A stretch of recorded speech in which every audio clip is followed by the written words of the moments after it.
Hello students, in this video we will discuss about balanced bridge and also with the conditions in case of impedance. So for a bridge to be balanced it must satisfy two conditions. चलिए वो दो conditions देखते हैं क्या होती हैं conditions. First one is the product of the resistances of opposite arms should be equal. एक bridge connection लेके देखते हैं.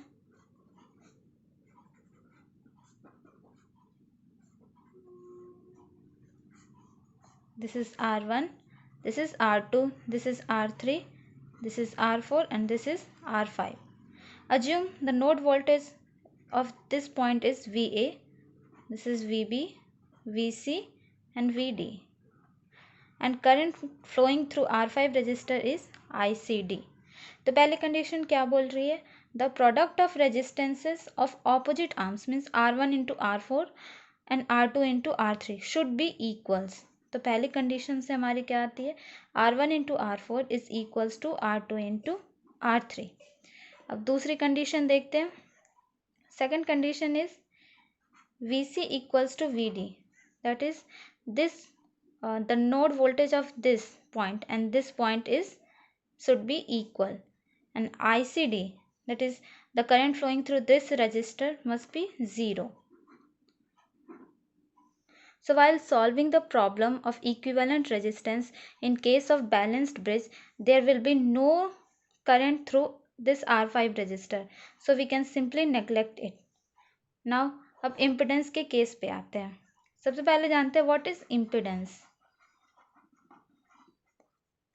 Impedance is nothing but the equivalent or total effective resistance when an AC current is applied. It is denoted by Z and unit is ohm. तो Z को हम लोग generally ऐसे लिखते हैं Z is equals to R plus minus JX. Why? Because Z is nothing but effective resistance when effective resistance offered by resistance plus inductor and resistance plus capacitor. This value will make Z complex. So यहाँ से क्या हो गई? Z जो हो गई वो complex value मिल गई हमें. तो अब if impedances are there in a bridge, then it must satisfy magnitude as well as angle condition. तो एक ब्रिज कनेक्शन लेते हैं जिसमें कि इम्पिडेंसेस दी गई हो. तो ये है हमारी एक ब्रिज कनेक्शन. ये बॉक्स से मैंने इम्पिडेंसेस को दिखाया है.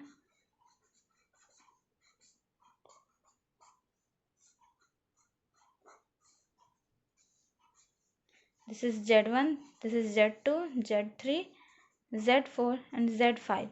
सिंस पहले ही बताया मैंने कि Z जो होती है वो कॉम्प्लेक्स वैल्यू होती है, तो Z में जो होगा वो मैग्नीट्यूड भी होगा और एंगल भी होगा. तो Z1 की वैल्यू हम लोग लिख सकते हैं mod Z1 angle θ1, where mod Z1 is magnitude and θ1 is angle. Z2 को क्या लिख सकते हैं? Mod Z2 angle θ2. Z3 equals to mod Z3 angle θ3. Z4 is equals to mod Z4 angle theta 4। Balance bridge की condition क्या थी? For balanced bridge Z1 into Z4 is equals to Z2 into Z3। तो यहाँ से value put करते हैं Z1 की, mod Z1 into angle theta 1, mod Z4 angle theta 4, mod Z2 angle theta 2 into mod Z3 angle theta 3। तो इसे हम लोग लिख सकते हैं mod Z1 into mod Z4। Multiplication के केस में एंगल जो होती है वो सिंपली ऐड हो जाती है, so angle will be theta 1 plus theta 4। Here mod Z2 into mod Z3 angle theta 2 plus theta 3। तो यहाँ से इम्पिडेंस के केस की दो कंडीशन निकल के आती है। पहली कंडीशन क्या, कौन सी वाली? मैग्नीट्यूड की, that is mod Z1 into mod Z4 should be equal to mod Z2 into mod Z3, and second condition of angle theta 1 plus theta 4 should be equals to theta 2 plus theta 3. Let us solve this problem to understand it better. तो question में दिया गया for what value of Z4 the bridge will be balanced. Z4 की value निकालनी है हमें। तो Z1 की वैल्यू कितनी दी गई है? 10 एंगल 30, Z2 की 5 एंगल -50, Z3 की 4 एंगल -40 है। Z2 की हमें निकालनी है। ये चार ऑप्शंस है। तो चलिए सॉल्व करते हैं। तो सबसे पहले हम लोग क्या जानते हैं? For a balanced bridge condition क्या होती है? Z1 into Z4 should be equals to Z2 into Z3। तो यहाँ से Z4 कितना हो जाएगा? Z2 into Z3 by Z1। Z2 की वैल्यू कितनी है? 5 एंगल -50, Z3 की वैल्यू है 4 एंगल -40 एंड Z1 की वैल्यू है 10 एंगल 30। मल्टीप्लिकेशन के केस में मैंने क्या बताया कि एंगल जो होता है वो सिंपली ऐड हो जाता है और डिवीजन के केस में सब्ट्रैक्ट हो जाता है। तो यहाँ से देखते हैं कितनी वैल्यू निकलती है हमारी। तो Z4 will come out to be 2 angle -50 -40 -30, that is 2 angle -120 degree. तो यहाँ से हमें आंसर क्या मिल रहा है? Option A. बस but this answer is wrong. चलिए देखते हैं ये आंसर रॉन्ग क्यों है। हम लोग ये जानते हैं कि एंगल थीटा को एक्सपैंड करके कैसे लिखते हैं? Cos theta plus J sine theta. So now expanding Z4, angle कितनी है इसकी? -120 degree. So cos -120 degree plus J sine -120 degree. What is the value of cos -120 degree? It is -1/2 and sin -120 degree √3/2. So from where what we get? Z4 is equals to -1 minus √3j।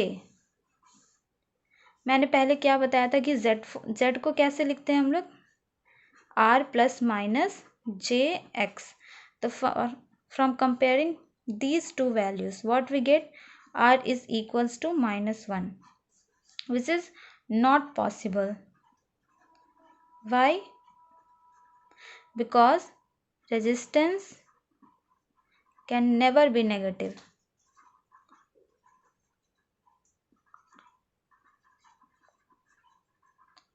तो अब यहाँ से हमें एक angle की condition मिलेगी। कैसे देखते हैं? R-1, R नेगेटिव क्यों आया? इस कॉस की वजह से। कॉस का जो एंगल है वो नेगेटिव है, इस वजह से जो कॉस की वैल्यू है वो नेगेटिव में आई।